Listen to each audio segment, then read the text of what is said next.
عروج و زوال کیا ہے اور خاندانی زوال کیا ہے؟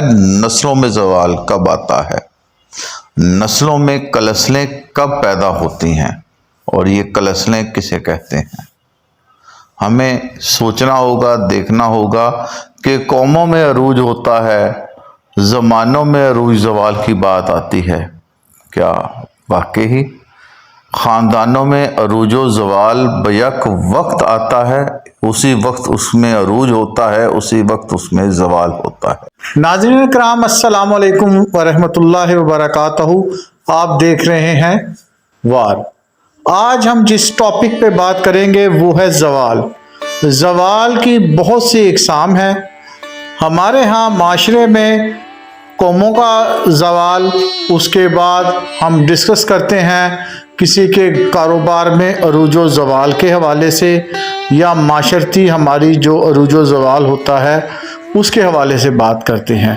مگر ایک زوال جس کی میں آج آپ کے سامنے مثال رکھنے جا رہا ہوں، یہ ہے خاندانوں کا عروج اور خاندانوں کا زوال۔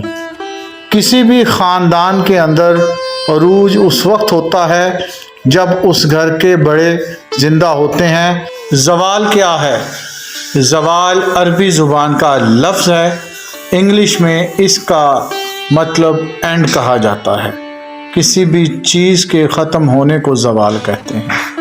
ہم اپنی اصلاح میں عروج و زوال کا ذکر کرتے ہیں۔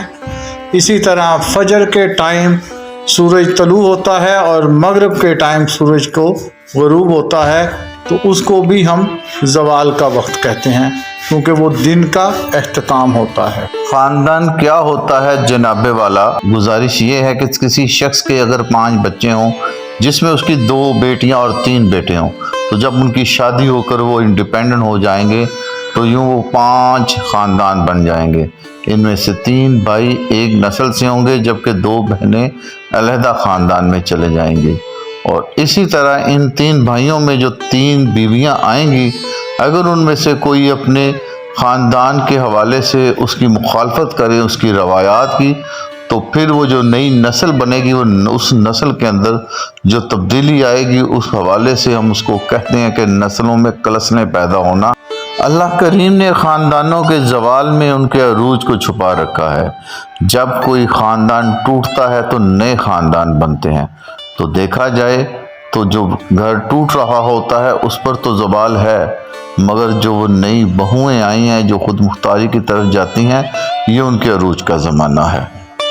بابا جی کہتے ہیں کہ پتر، جب کوئی فرد ان افراد سے، ان لوگوں سے ملنا چھوڑ دے اور ان کی غم خوشی میں جانا چھوڑ دے جو تمہارے والدین کے جنازوں میں آئے ہیں، تو سمجھ لو خاندان کا زوال شروع ہو گیا۔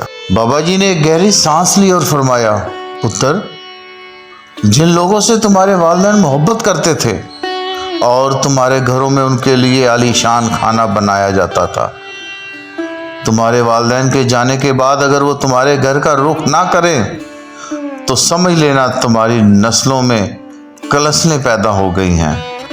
تمہارے خاندان میں زوال کا وقت شروع ہو چکا ہے، مگر تمہاری بیوی کے یہ عروج کا زمانہ ہے، کیونکہ وہ اس خاندان اور اس سربراہ کی بیوی ہے جو نیا خاندان بنا ہے اس وقت۔ تو اس کے عروج میں اس کو زوال مت دکھانا۔ تو میں خاموش ہوا۔ میں نے کہا، یہ کیسے ہو سکتا ہے؟ تو اس نے کہا، تیری نسل کی پرورش اس عورت نے کرنی ہے۔ بابا جی کی بات نے جیسے مجھے خاموش کر دیا، میرے اندر ایک سکتہ طاری ہو گیا۔ مخالفت کیسے ختم کرنی ہے؟ خاندان کی تقسیم کو کیسے اپنانا ہے؟ کیسے اپنی بیوی کے خوابوں کو پورا کرنا ہے؟ یہ تمہارا کام ہے بیٹا۔ جہاں تمہاری بیوی ملکہ بننا چاہتی ہے، وہاں تم خود بادشاہ بن جاؤ، حکومت کرو اور دیکھو، پھر تمہیں خود فیصلے کرنے ہوں گے۔ یہ تمہاری پرورش کا امتحان ہے۔ اپنی بیوی کو بغیر نظر انداز کیے سب کچھ ٹھیک کرنا تمہارے بس میں ہے۔ امتحان تمہارا ہے، تمہاری پرورش کا الزام تمہاری پرورش پہ آئے گا، اور بگاڑ یا فساد تمہاری نسلوں میں جائے گا۔ جب بگاڑ نسلوں میں آتا ہے